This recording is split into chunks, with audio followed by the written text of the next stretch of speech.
It's Quest for Glory 1, So You Want to Be a Hero, 100% by David TKI. Give it up, everyone.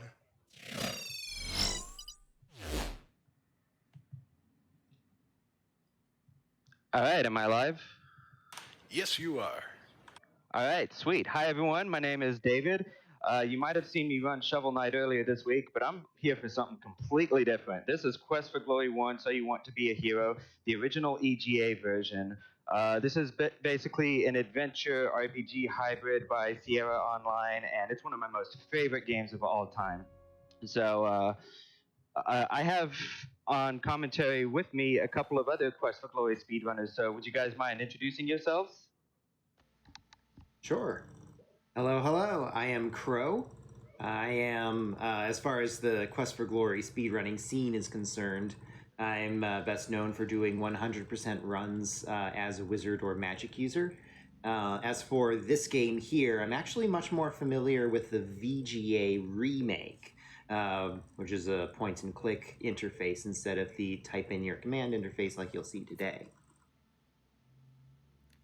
And my name is Mr. P.R. Miller. I am known as the guy who does his best to break this game as hard as I possibly can over the knee and get through it as quick as I can, all 5 of the games in the series, one after another.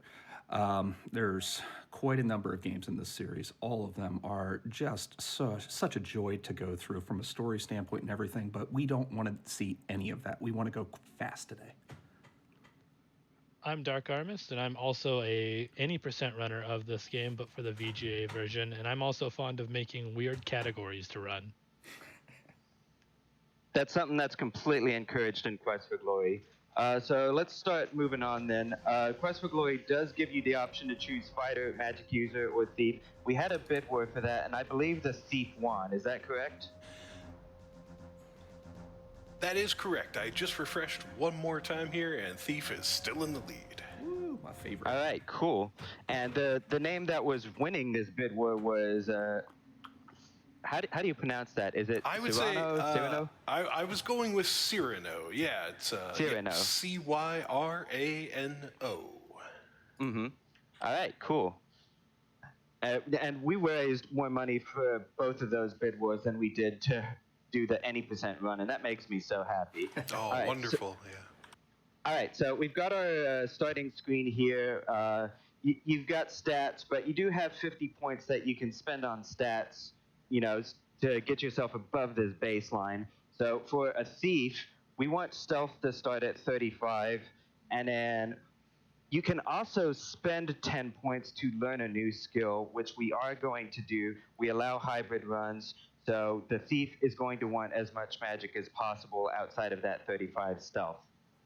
All right, so that should get our character ready. So let's go ahead and do a countdown in 3, 2, 1, go. All right, I'm gonna turn the game speed way up now and start talking to people in town.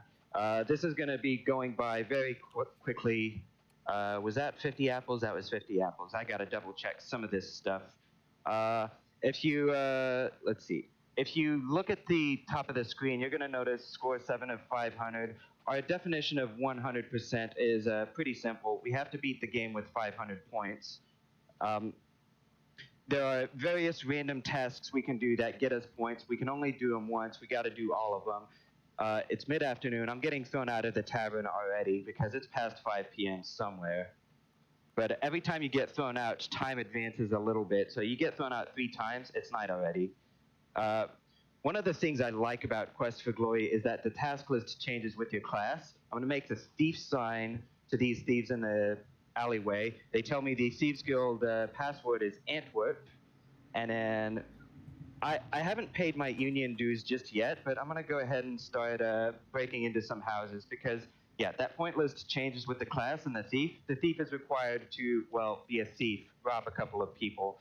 I'm not actually good enough at lockpicking to get in here yet. I'm just training on the door. The sheriff normally tries to arrest you when you're practicing in town, but for some reason he won't get you if you're practicing on his door. And so we're just gonna rob him of everything that he has. Cracking this safe is actually a lot safer in this version than it is in EGA, and we're done. but we got to move on to another house. And, well, this is little old lady's house. She's got a kitty, and we've got various things to search here. I should point out that I'm doing some weird stuff with the text parser, search desk, couch, purse. It's only registering the last noun that I type in, so I can F3 to reduce typing. And I got to pet the kitty. Oh, I'm not close enough, but I got points for it anyways. I can go away, right? No. Chat wants me to pet the cat. The cat really likes being petted. Purr. But that's it. 39 points here. And that's enough robbery for one night. We're gonna go to the inn here. This merchant shows up at night, and we get points for talking to him. Oh yeah, another small parser thing. If you type it, it's going to refer to the last noun that you used in the parser. Oh, more So cats. that can take, yeah. So that can save us a little bit of typing. After sleeping at the inn, we're gonna go ahead and go to the Thieves Guild. The password was Antwerp. This is something that we want to get done as early as possible because there's a game that we have to play against the Chief, Dag Nabbit, and we have to bet 25 and we have to win.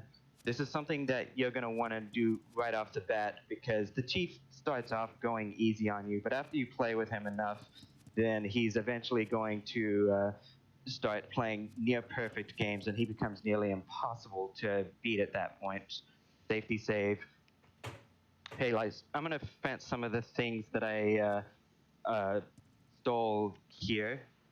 I actually only really need to fence one thing, but fencing everything will get me more money, which is a little safer for the marathon run. My son seems to think that I'm a little too loud, so would somebody else like to take over for a bit? Yeah, so he's actually going to go over here and he's going to buy a couple spells from the shopkeeper here. He's going to get Open, Fire, and Fetch. Those will be really important in the run to make it so that way you can get certain items easier in the game. It's also important to mention that magic tends to be the end-all be-all solution to all of life's problems in Quest for Glory. There's multiple ways that classes can handle any particular situation. Because there's 3 different classes, sometimes magic helps, sometimes being a thief helps. For example, you can open a door with the open spell, or you can or you can pick those locks, or you can just bash the door down. It really depends on the situation and what your stats and skills are as to how you handle it. Yeah, so I'm up at Erasmus's house already. There's a couple of interesting things here. Oh, my name? Cyrano. Who do you seek here? Erasmus? No, actually, Fenris. What is the thief's password? Oh, that's good, RNG. Good, I'm not a thief. That's what you think. Okay, yeah, my son's really unhappy with my commentary right now, so, We can help you out. yeah. Sure. So as David goes through here, he's collecting points not only for doing things that actually progress the game or give him something useful. A lot of the points that this game awards have to do with collecting information. Talking to people like Erasmus is worth points because if you select the correct things to ask him about, he will tell you very important pieces of information you might not guess on your own. But as far as getting points are concerned, all you have to do is ask him about something he recognizes. We also have a little bit of combat going on here, which is pretty annoying to try to dodge in this version of the game compared to the VGA remake. In the remake, there's a pretty long grace period after you try to escape a battle where the combat will not reinitiate. So I was just checking my stats there because 35 lock picking with the toolkit is enough to pick it without setting off the trap, and 35 stealth is enough to get the key off the kobold. And so I'm going to use that to transform this bear back into a human. He's rude, snobbish, arrogant, and completely unbearable. Get it? Because he was a bear. One thing that makes this run hard is unlike Fighter, the thief is rather easy to kill, and so he's really got to be very careful about these combats that he doesn't get hit more than he wants to. We got the classic green meep here. He's just gonna run up and he's gonna pull out his fur for you because you actually need it to make a very important item to beat the game. That item will be we'll be getting a whole bunch of other items to make this. It's the Dispel Potion used to actually save a major character at the closer to the end of the game. And that's important to mention also, is that this game actually does have technically two endings. You have a good ending and you have a better ending. And obviously, going for 500 points, we're going to be going for the better ending. And you will see what an any percent run looks like after this, because the incentive was met for it. So we also talked about him getting the fetch spell earlier, and it's been pretty big here. It got him a seed earlier that can have a lot of RNG on if the siege just decides it wants to shoot above you all the whole time, and it can waste a lot of time. So by having the fetch spell, it's an instantaneous grab, which is very helpful. And same with getting that ring that he got from that tree to give to the healer for a little bit more money and points. Anyway, so we're going to the castle now for a bit. Be sure to ask the Baron about his son, or else those points are missable. I'm going to come here looking for a stable job, but I get kicked out immediately. That's all right, though. He's trying to farm a little bit of money here, but I guess he won't. Oh, nice. We should also mention, in typical Quest for Glory or Sierra game fashion, there are points that are gone forever. If you don't ask at the right times, or if you miss something at an appropriate moment, you cannot get those points and you cannot perfect the game. Yeah, I forgot to visit Arana's piece earlier. That's all right, though. I just need those two things, and I'm sorry for you fans who like Arana's piece. Have I missed? Right. Right, archery range. Nice. These are our favorite people. These are good guys. Should we mention what we're trying to do in this area?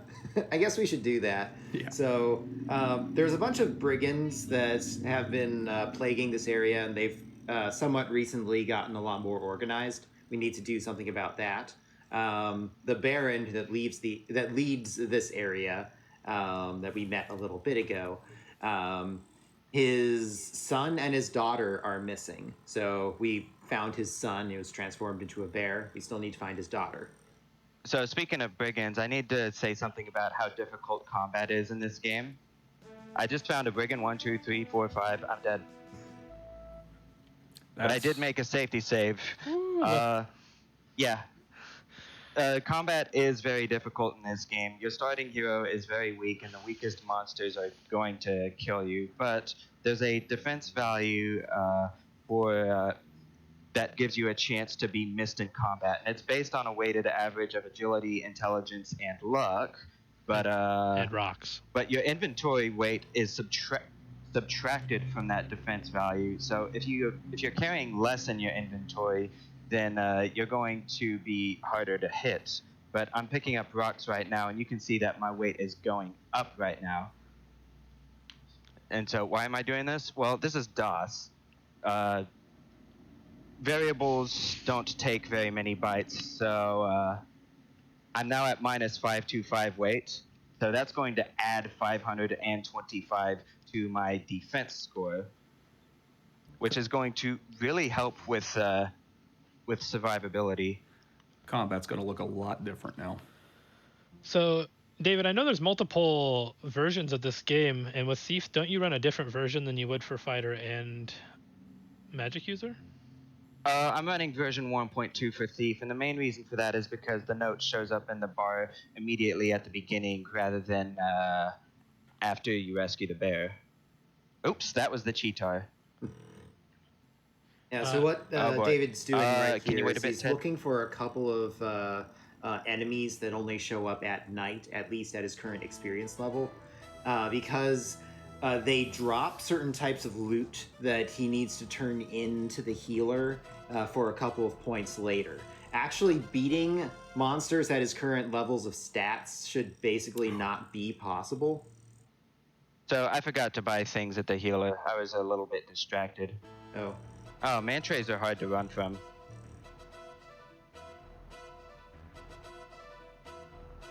So if he was a fighter right now, this would Okay, probably be you know what? We're gonna load. This would be a lot easier if he was a fighter with the current defense stats that he has, even because he wouldn't have a little dagger. He would have a sword, which makes it do a lot more damage, surprisingly. Yeah, it's so easy to forget one or two things when you're doing this, and then suddenly have to either reset your run All it or takes. just Yeah, a lot of times we actually welcome these little blips here and there, and a big reason for that is that some of our best glitches have come out of mistakes that just happen during runs. There's many glitches in this game that, I mean, if you're going for 500, it's one thing, but if you're like me, somebody who goes for as quickly as possible the end game, well, again, I'm going to say keep an eye on that any percent because it's going to go pretty quick.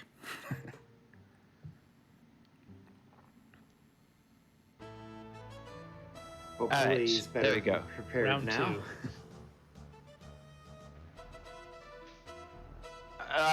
2. Sometimes it's easy to accidentally run away from the monster too. Oh yeah. So Yeah, this game is difficult to run. It's very fast-paced.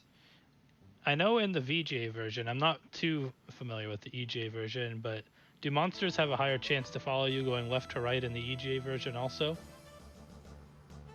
I have no idea.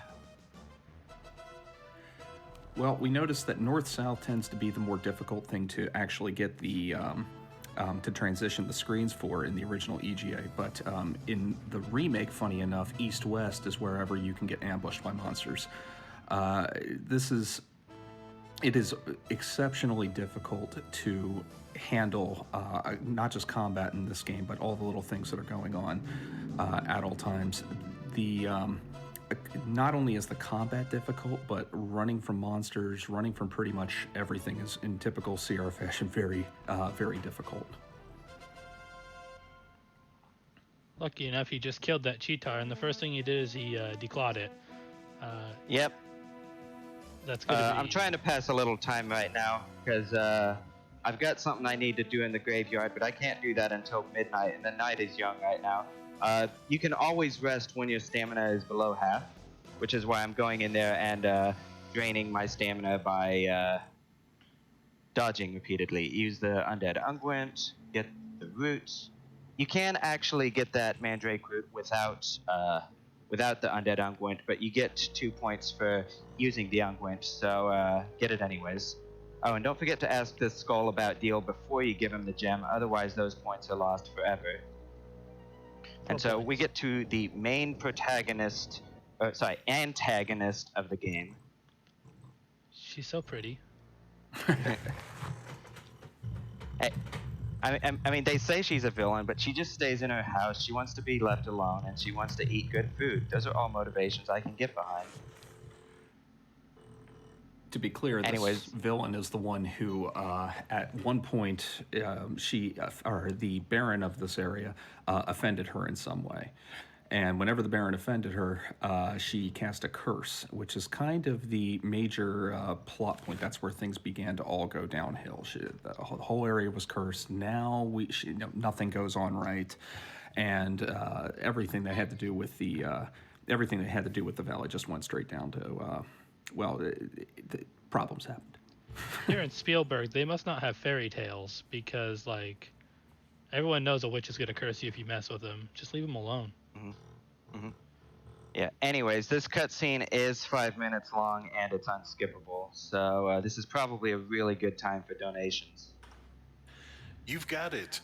We have a $10 donation here from Ustra Hazu, who says, "Hey, David, here's a pun for you.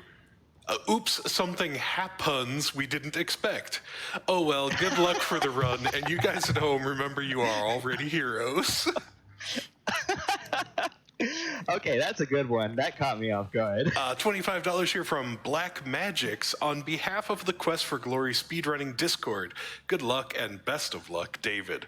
Money goes to Runner's Choice. Let's see, M. Div donated $50 and said, "A Quest for Glory speedrun? Consider me both razzled and dazzled. Did that reference make me sound like a cheatar? I'm sorry."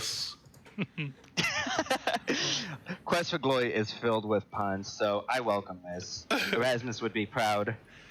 This one's pretty long here, but I got $100 from Asa, who says, "Did I stay up super late to watch your SGDQ run, David? Yes, I did. If this run isn't full of David's punny dad jokes, is it even a David speed run?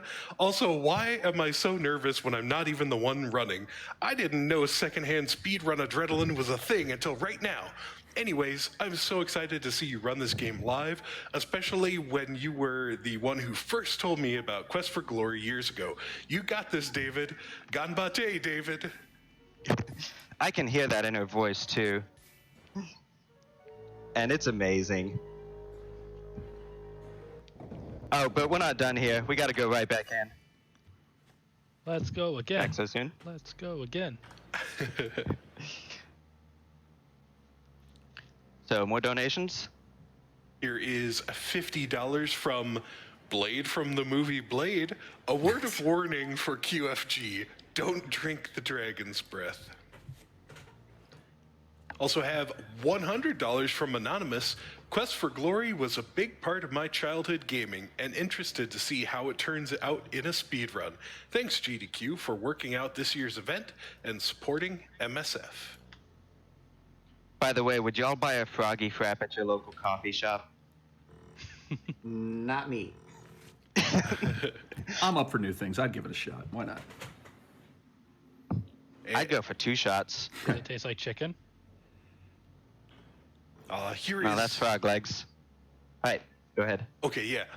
$25 from Aqua Crunk 92, who says, "Happy to donate this to a great cause and a great event, especially during these difficult times. I'm super hyped for the Quest for Glory run, a game I spent many hours in and still somehow never finished during my childhood. Best of luck." We have a $500 donation from Rokio. No comment with that. Thank you for the generosity. That's great. Also, here is Perry with a donation of $759.99. Wow. Says, "From a fan, GG, GLHF." Thank you, Perry. All right, thank you so much. We should be hitting the end of this cutscene right about now, so one more donation. Okay, here's Psycho Fish with $150. "I woke up early to catch this run because you gotta get up early if you wanna be a hero. I love this game and this series growing up, and it's so cool to see this done as quickly as possible. Save the meeps." Well, the meeps are gonna be they're gonna be just fine, so no problem there. Unfortunately, we haven't found a way to kill those guys yet. Well, I don't want to kill them. No, they're fine. Anyways, so it's still night, and the fairy wing below is gonna have some fairies there. You can see the little sprites on the screen right now. We got to do a dance. 25 agility is the threshold for whether you do the good dance or the bad dance. The thief will always do the good dance because he starts with 25 agility. You got to ask these fairies to give you some fairy dust, and Mikey will do it because Mikey will do anything. And it's a good thing that the 25 is the threshold in this, but at the same time, it really doesn't make too much of a difference in the EGA version, but it is a massive time loss in the remake. Ironically, in the remake, if you get the good quote-unquote version of the dance, that takes like 25 seconds of animation, whereas the bad version of the dance takes maybe half a second. Yeah. It's like 35 seconds, trust me. Yeah. Anyway, so there's one other monster that I need to fight at night, and that's going to be a troll. Prior to 1000 experience, the troll will only ever show up to the east of the Antwerp Cave. So once again, he's going to cheese his way to victory by casting a bunch of flame dart spells and then running away long enough to chug enough potions to do the whole thing over again. So we're here to get the beard of the troll, but I'm not quite sure where it's at. But we did get it. Yeah, me neither, but we're just getting it from the same place that we got mine. See, you Anyways, that's thought the that was last a thing shirt. I need. So you're gonna take a nap under a tree again. You like to do that. Hey, trees are nice places to sleep. Oh, and the Dryad here is going to give me an acorn and the recipe for the Dispel Potion. That's very nice of her. We actually don't have too much more before we start hitting endgame. Got to get some flying water here. Oh, and I did get the Detect Magic scroll from the Meeps, which means that I don't have to train climbing to get up here. That's the useful thing about magic is once you have that, you don't need to train throwing or climbing at all. Bye, You don't Hermit. need to train magic at all either. It should be mentioned also that even though he's going for 500 points, there are a lot of things that he is skipping because he knows magic. There are spells hidden throughout this world. There are lots of different items, different dialogue trees that you can go through. There's even mini games that he's skipping because he's a thief, but technically he could do. They're just not required for his particular class. All right, so this door requires 50 lock picking to open if you have the toolkit. I don't quite have 50 lock picking. Speaking of which, I haven't shown off this yet, but if you have 40 plus lock picking, you can pick nose. You delicately insert the lock pick into your left nostril. Success, you now have an open nose. Less than 40 rock picking. Nice. That one's unintentional. I'll donate Less than 50 40 bucks if lock you kill the picking. Antwerp. Okay. Really? Okay. Yeah. It just ran off. Well, Okay, so for you VGA players, did you know that there's a back to this cave? Only in the EGA version can you find this. And there's a pile of gold there, but that's Fred's stuff. Fred doesn't want you to mess with his stuff, so, you know, we're going to respect Fred's wishes. Anyways, you can just walk right behind Toro here as long as he's far enough away. Use the open spell to get into the gate. And then this whole sequence here, you don't really need stats for any of this, but you do need to make sure that you protect yourself on all sides. Bar the bottom door, lock the right door, push the candle over so the Three Stooges can't get you. Yes, those are the Three Stooges. Or Digile Knuckle-Kopfen. Something like that. So this is the Warlock. That was the Warlock. He's a friend, but you have to put the pieces together to find out. And then this is the Brigand leader. She is undefeatable in combat, but luckily for us, she has an enchantment on her that she has forgotten who she really is. So we throw the Dispel Potion that we made on her, and it turns out that she's the Baron's daughter. And now she remembers who she is, and she's good now. I mean, she was bad, and she thought she was good, but now she's good. And her name's Elsa, and she looks like Anna. It's nice. cursed auto aim. Ah! That was fast. So that's the penalty for bothering the Antwerp before. Whenever it lands on you, you can stick your either dagger or sword, whichever you have, depending on your class, upward as it falls in order to split it into multiple pieces, which results in a population explosion. As By it the were. way, time's coming up.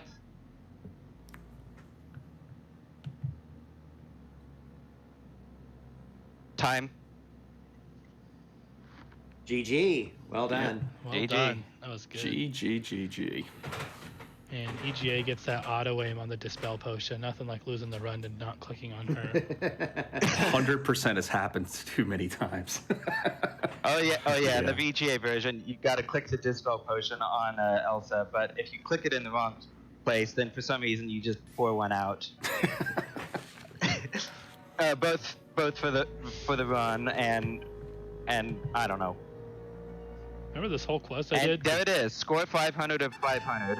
I want to go through the ending verse just a little bit before I then go on to the bonus any % run, which we met last night during the Ocarina of Time randomizer, and I'm so happy about that. Yep.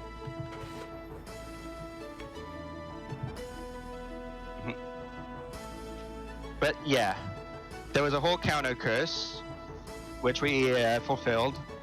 Thus the hero from the east freed the man from former beast, saved Beauty from the brigand's band, and forced the ogress to flee the land.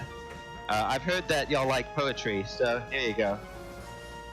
Plus a little bit more.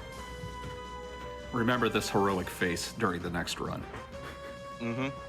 The brigand band has been dispersed. Their treasure has been reimbursed. And so with Kadas and Abdullah Du, you bid the valley a fond adieu. Yeah. As much as I would like to let this ending play out, it's 2 to 3 minutes long, and I love the music so much, but we do need to get a little bit of a move on. That run was a little bit slower than I had hoped. So, I'm going to quit out of DOSBox, get right back into Heroes Quest. I'm actually switching versions now. We're going to play Heroes Quest this time. When did we become friends with those cats enough that they want to take us on their magic flying carpet and take us, who knows? After we robbed the little old lady. Nice. Talk to all her right. once. So, yes. The category is going to be any percent. Straight any percent. The estimate is 2 minutes. All right. So just confirming some stuff with the producer. But anyways, so for any percent, our stat distribution is going to look different. The Antwerp Cave, we had to spend some time training strength on that door. So we're just going to put strength high enough that we don't have to do that, and the rest goes into magic. I switched over to version 1.0 of the game for reasons, and so are we ready to do a countdown for the bonus any percent run? All right, cool. And 3, 2, 1, go. So again, we're going to turn the game speed way up. Version 1.0 actually has a high-speed hero option that we're going to be making use of. By the open spell, that's all we're going to need. And you're going to see that the hero is running even more quickly than hero. Usual. Even more quickly than hero. Ha. Okay, so cast the open spell, get rock. In version 1.0 of the game, you can use the hide and go seek password without hearing it first. So we can go straight here. Rustle the bushes to make Toro look behind himself, but then he doesn't notice us. We sneak past, we go in here, and then we're gonna be going through here just a little bit quicker than normal. Hop over this again, bar the door, and again, we're gonna defend ourselves from all sides here. If you were following along on the previous run, then you might have realized that I went through the effort of making a Dispel Potion, but I haven't done that here. So I'm going through this whole Brigand Fortress without the Dispel Potion. So what am I going to do against Elsa? Because she's invincible and I can't beat her in combat, and the game normally locks my movement when I get to that screen. Well, it turns out that the open spell is going to allow us to unlock our movement, which means sometimes the true hero is the one with the courage to run away. Time. We did it. Yeah. We did it! Yay! The So, like- title bar claims we've become a hero. I'm not convinced. Are you the worst hero ever? Because like you just lied to everyone. Well, I mean, that's not the lowest score possible. Mr. P.R. Miller has actually done worst hero runs before, and somehow it's possible to be even worse of a hero. Yeah, there are certain actions in the game where you can lose points, so we do all of those and then go glitch our way out of the game. Worst hero ever percent. I've defeated the brigands by running away. I would like to state that Elsa was there, so after you just literally walked out and like gave her the cold shoulder, she got really upset and just went home. We should also clarify what happens is, remember I said it earlier, there is a good ending and a better or best ending. And what happens is that if you don't grab the mirror from the desk, which is needed to dispel Baba Yaga's curse, what the game does is it just sends you to the end game for the good ending. And the programmers never anticipated you being able to get out of that room without dealing with Elsa. So because we found a way to get out of the room, by the way, shout out to C-Square and a bunch of others for figuring out how to really glitch through this even faster than it already was. Because you're able to get out of that room, the game just assumes that you did deal with Elsa. So it's game over and GG. Who are these Also, cats? shout out to your kid, Mr. PR Miller, for finding the glitch that makes the whole thing work. And that's also interesting because I found the glitch just randomly doing runs on the VGA version, and then to discover that the same glitch existed in the original EGA was mind-opening, because it meant that most of the code from this version was lifted straight out and put into the remake. In fact, there's some rooms that are in this version, such as there's a whole second section of the cave that we didn't get a chance to show you, of the Fred the Troll's Cave. That I did show you. Oh, you did? Okay. Well, man, it really does go fast. The but the code for that room is in the VGA version, but the room itself does not exist.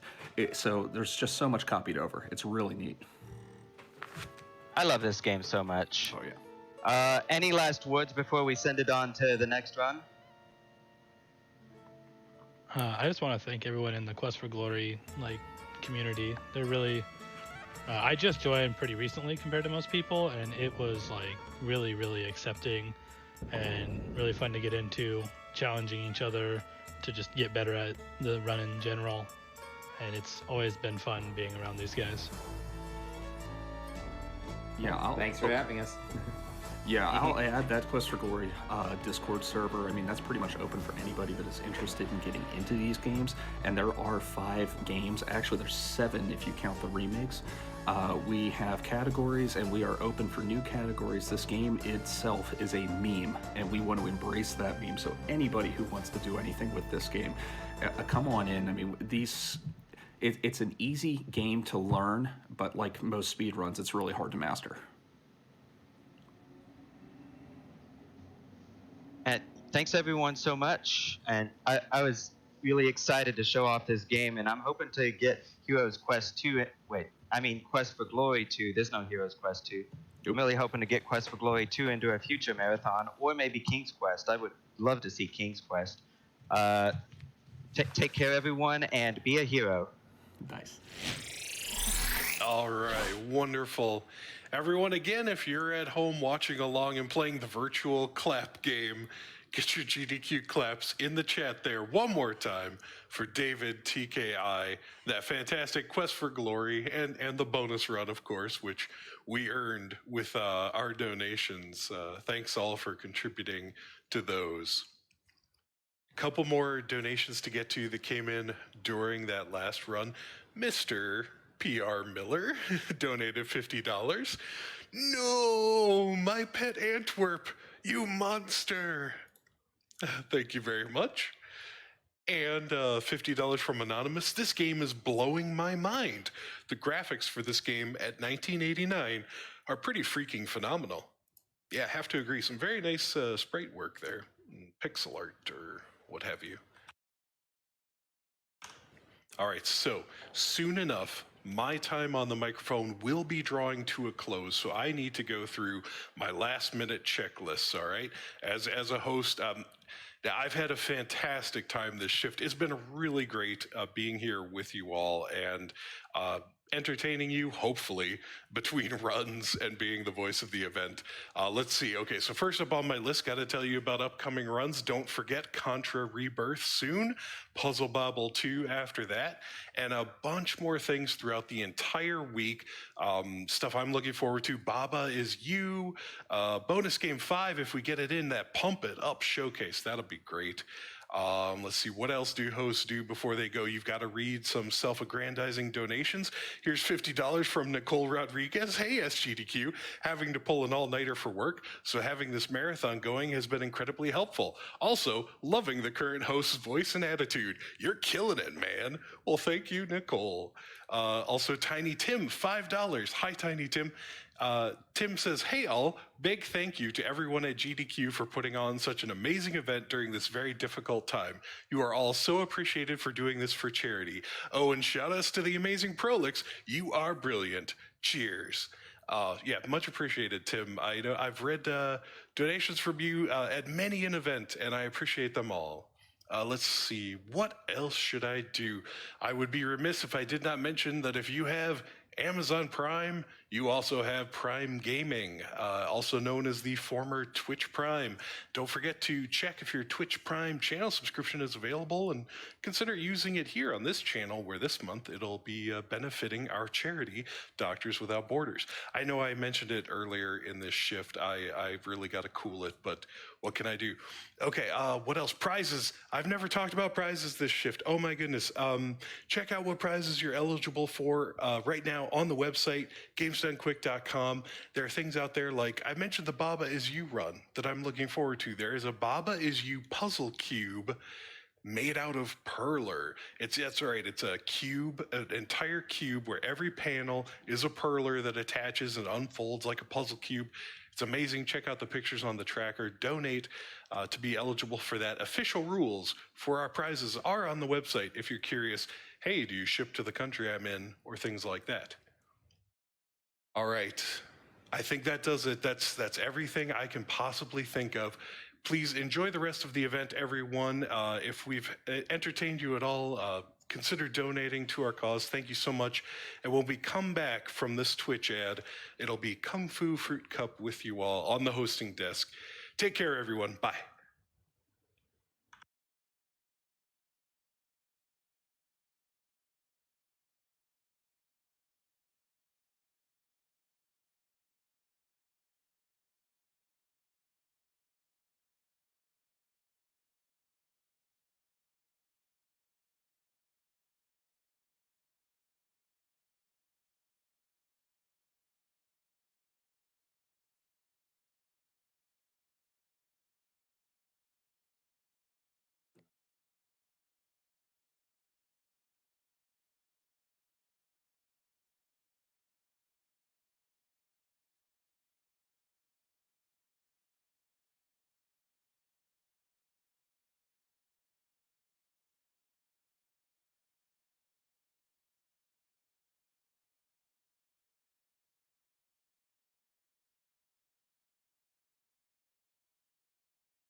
Well, good morning, everyone, and welcome back to SGDQ Online 2020, powered by Twitch. This is Kung Fu Fruit Cup here, and I promise I'm definitely awake.